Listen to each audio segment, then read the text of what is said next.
advantage and disadvantages, and why? Which will be more defective? Single crystalline or multi crystalline? Same. Sorry? Defective. Defects. Multi, yes, exactly. So it depends on what type of dopant which you are going to put. That is the reason why I started putting single and multi crystalline silicon. Okay, I think. Okay. Right. Again, back to silicon. Okay. So silicon has 4 electrons, which we saw, valence electrons, and then these valence electrons dictates the electrical properties of the material. So these are all the top is the valence electrons, and then if you talk here, the core electrons will be somewhere here, and then the valence electrons and the conduction electrons. They dictate the electrical properties of the matter, and then all electrons are tightly held. They are tightly held, going around in circles. All the electrons are tightly held in the covalent bonds. The energy of the electron must fall well in defined bands. Okay, the energy of the electrons will be defined by different bands. Okay, S band, P band, D bands, those are all there as well. Okay, so I'm not going to talk about those are all on quantum theory. So I just want to give you a brief overview. Okay, so when you add energy, light is energy, right? Do you agree? Light is energy. You add an energy to electron in the valence band. What happens is it jumps to conduction band. The free electron may flow. It's like again the same. Have an alcohol piece of you just start drinking alcohol, then all your energy moves up, right? You don't know what you're going to do after that if you have more things. Okay, free electron may flow through the circuit or drop back. Either free electron may go through here and drop back, and all these phenomena will take place. So that's why some people are talking about recombination of hole and things that will happen. Okay, so drop back into valence, and then the recombination takes place. So this is what is happening in silicon.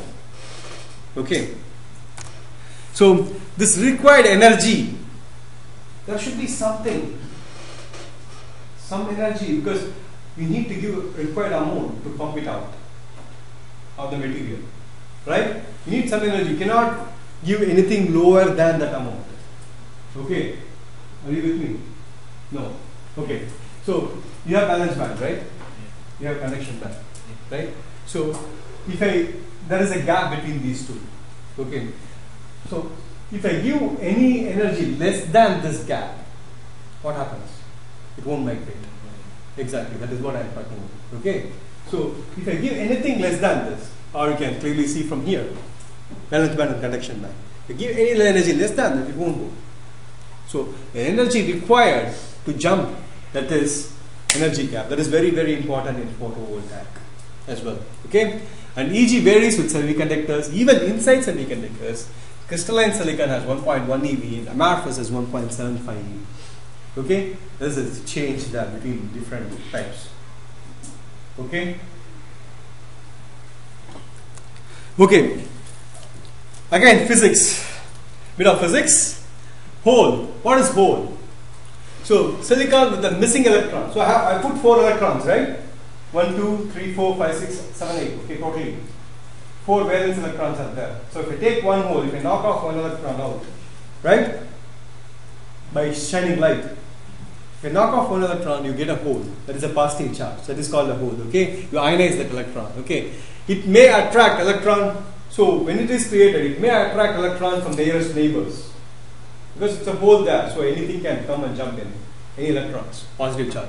So this process will repeat, and the hole can also propagate along. Okay, that's what it is happening. Okay, so the holes and electrons moves within silicon by 2 different methods. Okay, I would be using again the term diffusion and the drift. That's a new term I have introduced. Drift can take place, and the current flows in a direction opposite to the electrons. Holes is created. Electrons are start filling up the holes. Okay, so no net current when free electrons are evenly distributed. Right, when the free electrons are all evenly distributed, it's not disturbed. No net current. Do you agree? Declan? Yeah. Okay? Right.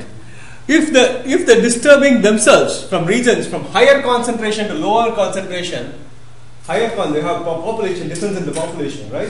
If you have different population independent of electric field, that is called diffusion. Okay, if the electric field causes the movement, if I put external electric field, if that is causing the movement of these electrons, it's called drift. Okay, so there is a difference between drift, diffusion, and these two are interrelated. Okay, these are all critical again. Okay, doping, pure silicon as such, intrinsic, there are very few electrons, and the recombination, we are talking about recombination is, one is combining the electron here, right? And if I put a hole, I am shining an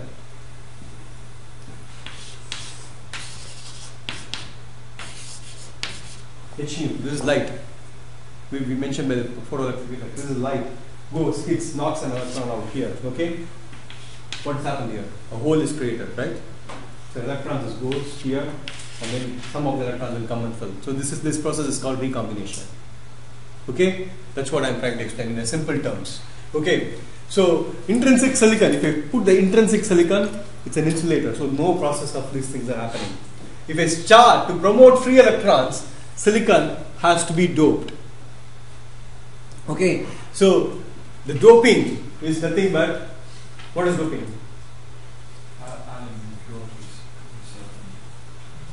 Yeah, adding impurities, right? Dope test. It's a similar thing. You are adding impurity to your body. It is similar. We are adding something similar. And again, I think if I hit next, I think I should be getting this. Okay, that's fine. Okay, so to promote free electrons, silicon is doped with two types of materials. One, either I want to accept the electrons. Okay, I have a hole, I can accept the electrons, or I can give electrons. Okay, there are two types, N-type doped and the P-type doped. Okay, so where you have extra electron is there in the N-type, and P-type is extra hole. Okay, that's what it is happening. So for N-type silicon, guys, we have to remember the P-N junction diodes. Okay, that's where I'm coming from. I'm going to put this P and then N rub together, and then you get a lot of movements along this. Then I will explain you about photovoltaic from there. Okay, that's the idea I'm trying to bring now. So phosphorus, we can see here they are N. Okay, this region is phosphorus. That P is next to silicon. Okay, it has 5 valence electrons. 4 electrons form bonds with nearest to silicon. So it has 5 outer electrons. Out of 5 electrons, 4 bonds with silicon, and 5th must be in the conduction band. Okay, that's what it is happening. I think this is slightly misplaced. Okay, so for an N-type, increases no electrons, material becomes conductor, and does not lead to overall charge and does not lead to the creation of hole, because we are having an extra electron, not a hole. We are transferring extra electrons. So what is happening here? You have so all these phosphorus, like you can see the two it's completely shared between the silicon, and you have an extra electron which is in the conduction band. Okay. For the P-type, are you guys okay? So for the P-type, boron, that's a boron doped. Okay. You have 3 valence electrons. You have 3 electrons, whereas that has 5 electrons, right? Are you with me? How much silicon has?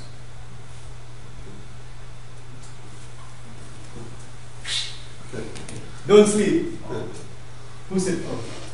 4. How much silicon has? 4. Are you sure? 4. Okay. I'm happy, guys, you listen to the lecture. Okay, silicon has 4 electrons. Okay? You have to observe carefully. What happens in the N-type? N-type material, how many electrons are there? 5. 5 electrons, right? Excess electron. Then silicon. Silicon has 4. Whereas if you have phosphorus, They have 5. So it has 1 excess. 1 excess electron when you do. Right? If I do the other way, boron, it has 3 electrons. So what happens? 1 electron is less. What is that called? Hole. Huh? Hole. Hole. Creating a hole, man. Okay. It's a hole. Okay. So I think I put it in the next slide. One hole remains. Okay, it has 3 electrons from the conduction, covalent bond, and 1 hole remains, and no free electrons are generated. There's a hole. Okay, so that is p-type. I'm sorry about the thing; it has gone down again. The picture, I should have put it back again. Okay, so that's what happens in the boron loop. Okay, so what happens when I start putting p and together? One with extra electron, other with less electron. Sorry? And then? Band between two. Electrons move between the two, like someone's going to the top, and then obviously it goes back, so you get. What happens then? You get electrons moving. What is that called? Electric field. Electric field. Okay, good. We are hitting the point 2. It's depletion rate. Depletion. Depletion rate of boron between the two. Okay. Depletion, which is more highly taught than how far your depletion rate goes into. So If you basically you're getting the flow of electrons, which means generation of current. Generation of current. How? By the movement of electrons. 3-step process. What is happening in 3-step process? Photons excited. Carrier mobility. Okay. Right, okay. Go back to the first 3 slides. What is happening, okay? So you'll recall, okay, when you go through the notes, you can say, okay, I agree, accept all the comments. All the comments are right. Okay? Electrons start moving, holes start interacting, depletion region is created. So that's what is happening. So when I put p-type, you can see what is the plus plus plus. What is plus plus plus indicates? Extra Holes. Okay. Positive charge. You have hole there. Okay. In n-type, you have extra electron. Yeah. Okay. Are you with me? Yeah. What material you have to use for n-type? Sorry? What material you have to use for n-type? Here it is. The How many electrons are there in n-type? there's 5 to the extra. Okay, p-type and n-type, okay? That's fine. Okay, free electrons move, as you said, exactly right. The free electrons move from n-type to p-type. Okay, you cannot say everywhere, right? Can you say everywhere? Free electrons moves from n-type to p-type. They quickly find a hole and recombine near the junction. So this is the junction. Okay, when I put these two materials, different materials together, right? That's what it is happening. Okay, so you get a region. What is this region called? Depletion region. That's what he was mentioning. Okay, so what happens is a depletion of electric field is created along that region. Okay, that is what Philip was telling. That's correct. And then you can see that the holes on the left probably I should have put in the first, and the free electrons are shown on the right. So that's why P and N. Okay. And V0 is the voltage. When you measure the voltage for the silicon, V0, the voltage across the depletion region is around 0.8 volt. Okay, that's just to remember. Okay, and what happens is this, as I mentioned, the drift and diffuse. What did I say about drift and diffuse? What is drift and what is diffuse? Drift is if there's an external current going across it, where diffuse is if it goes to the external coil. So because of So what? Where diffuse will happen and where is drift will happen? if you let's see. From electrons, from N to P, right? Yeah. Diffusion. Yeah. Okay. Other way, It's a drift. Electron will drift. Why? One has holes more, other has electrons. Yeah. Okay. One has holes, other is electrons, right? So one is drifting, other is diffusing. Okay?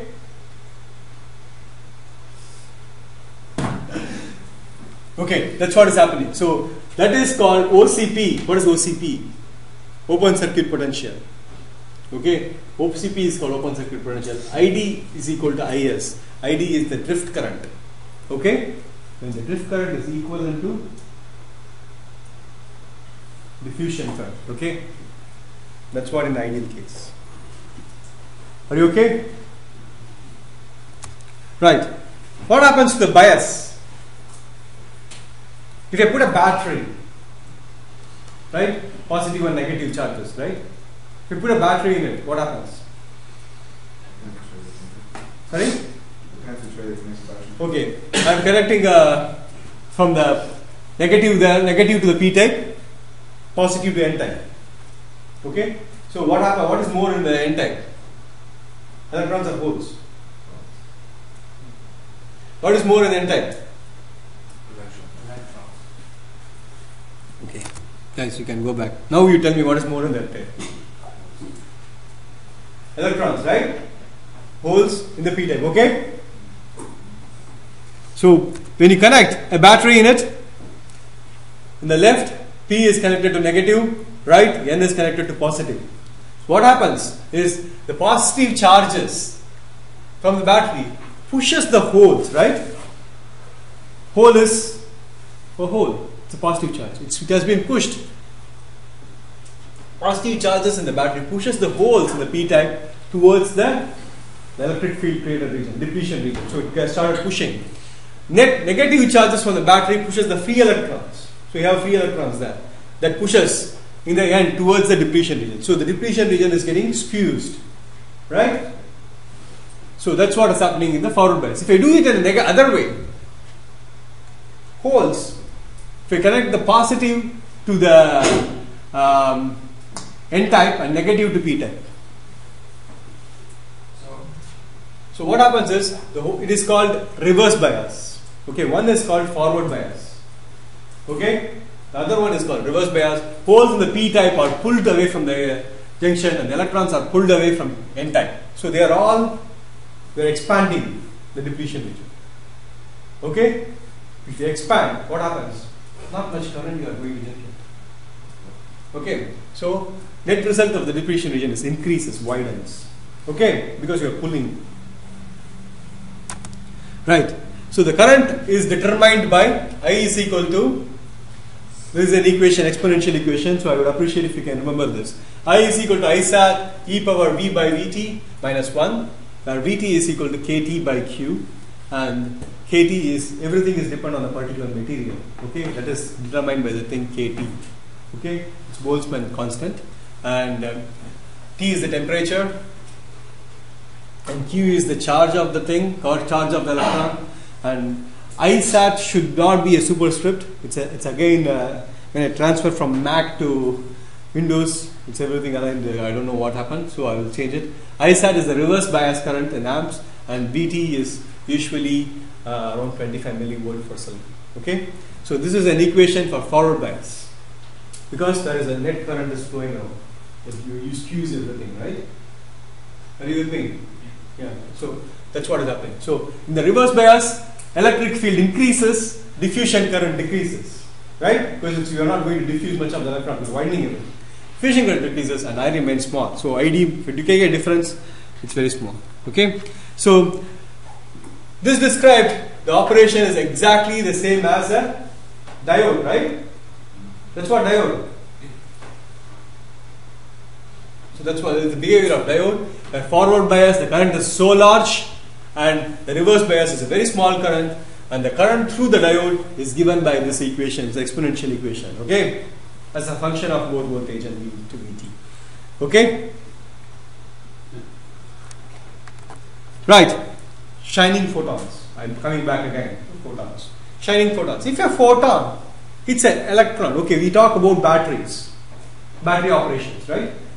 Say, if a photon hits an electron in a p-type material that is close to the depletion region, it's the depletion region, where the electric field is generated by the electric field, drift current results.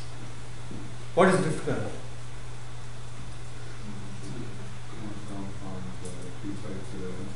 Electrons pushing. Is it? Or holes pushing? Which is right? Well, the hole is this lack of electron, like, so it's like if a photon hits it, it'll eject an electron, and then it'll be a hole, and then hole is filling. Sorry? Hole is filled up by the electron, is it? Yeah, so basically they'll end up just getting pushed apart. Yeah. Like, what is drift current? Drift is basically when there's a hole and an electron, and they start just pushing together each other. Yeah. Without the need of an external force. Magnet. Okay. Okay. So that is again you are eliminating with photons, right? It's all elimination, right? So that's what I need to use. The shining photons, probably I use elimination. So your elimination current is given by I is equal to IL, the eliminating current, minus I sat, which we already discussed, so the IS as source current or diffusion current, minus the exponential function. Okay? This is what the relation is, elimination current. Okay? And there are two situations happening. Okay? One is a short circuit, other is the open circuit. Okay, so I have a depletion region and I want to create a short circuit. If it is a short circuit, what happens in a short circuit is take this one, V voltage, right? What happens to the voltage in a short circuit? It becomes 0 because you are shorting these two together, right? So that becomes 0. So in that case, the short circuit is equivalent to the elimination current. Okay, whereas in the open circuit, P and N-type material, if you put it in the current to the voltage, I is equal to IL and the exponential function is 0, and from this you can make some mathematics, and IL by IL plus 1, which is again negative, so you will get IL plus 1 is approximately equal to IL satellite, and I mean from the drift and the elimination current, whereas IL is much more than ISAT. So from this you can take a logarithmic equation. So if you take a logarithmic equation of this VOC by VT, you will get, if you make a log of this, you get this, and then VOC by VT. From this you can calculate VOC. Okay, this is open circuit voltage. How much voltage you can generate? Are you guys with me? Is everyone is okay? And what does VOC stand for? Open circuit voltage, right? So what happens in the short circuit? That is 0. Okay, in the open circuit there is a definite potential. Okay, right. So this is the PV cell. This is the photovoltaic cell characteristics. Okay.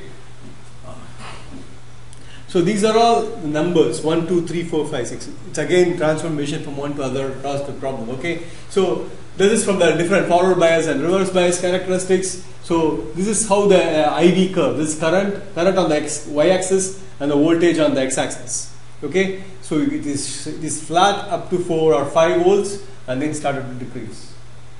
So the diffusion starts happening. Okay. Now, why we learn this? PN junction. Okay. Photovoltaic operation. So now you have a p-type silicon. You know what is in the p-type silicon, right? And you know now what is there in the n-type silicon. When I start putting the electrons, what happens is, when I start shining light, what is happening? One layer is modified to have excess free electrons, right? We modify that. N-type, excess free electrons termed as N-type. The other layer is treated to have an excess free electrons because you go with the different materials, P-type. Okay, when these two dissimilar semiconductors are joined by a common boundary, the free electrons in the N layer cross into P and attempt to fill the electron holes. This is what the summary of the process happening. And the combining electrons and the holes from PN junction creates a barrier, and it makes increasingly difficult for any additional electrons to cross. As an electrical imbalance, the electrical imbalance has been created and reaches the equilibrium at a fixed electric field, results in the boundary separating the two sides. Okay, this is what happening. You can collect the electrons from the through different. You have anode and cathode, and then you have a contact cell and other concepts are there. And then when photon strikes the layered cell and is absorbed, the electrons are free to move randomly. Electrons close to the boundary can swept across the junction by the fixed field. Because the electrons can easily cross the boundary but cannot return into the direction against the field gradient, a charge imbalance results between the two semiconductors.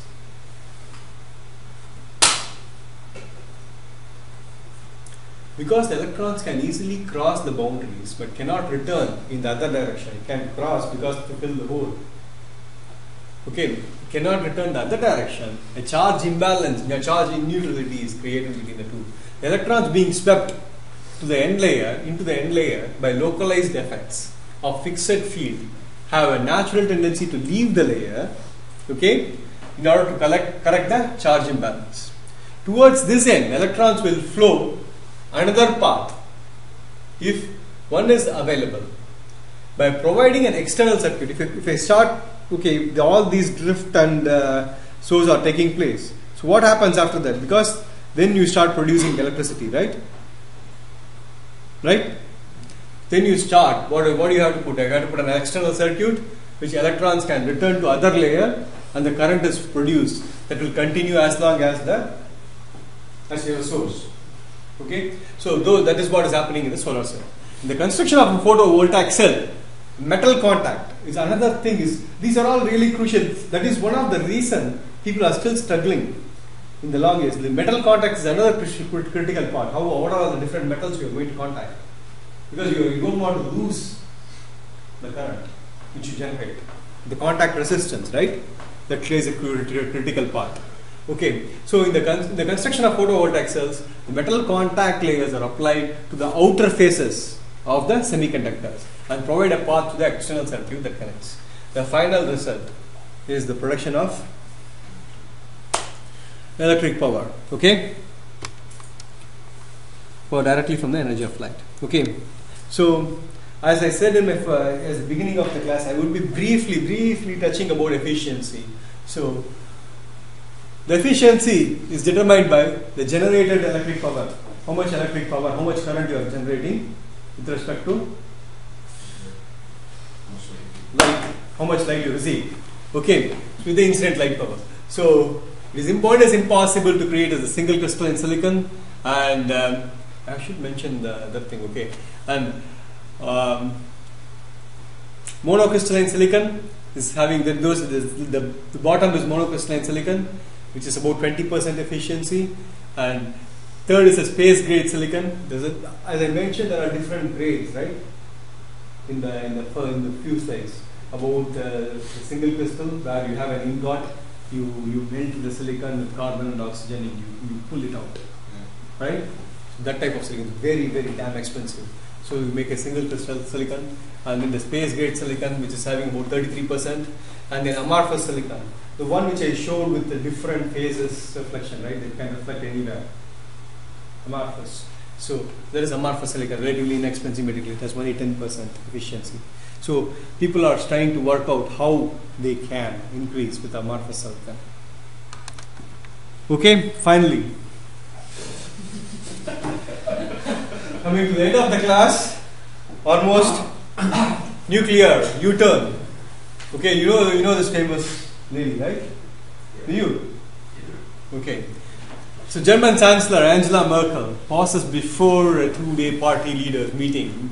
She was pushing the nuclear thing a lot. Pushing a lot. Sorry? Say again? No, I was The class becomes alive only in the last slide. When I put some controversial topic, okay? Ms. Merkel's dramatic change of heart surfaced at the energy summit attended by the government and industry heads in Berlin last week. I mean, that was a long story. So when it became clear that her ruling Grand Coalition of aimed closing Germany's 70 nuclear power plants by the early 2020s were at odds with the targets of reduction of CO2 emission. So, because of the all buzz created by the solar, and which is it's a non-threatening technology compared to nuclear. So that's what happened. The U-turn, famous U-turn. So that's the story I just want to convey. Okay. And finally, the cartoon. So don't ask me to shine light on the top of your house to get the solar power to run the car. And the other guy is kind of like, okay, can I hook up my computer onto solar? So I put some silicon foil, and then if I want to use the solar energy, but I'm not sure, not to plug it. Okay. So probably you guys have to answer the question. So hope we can create enough awareness and policies on this. Okay. So before I finish, so that's probably the end of the class for this today, and I will. Okay. You guys have any questions?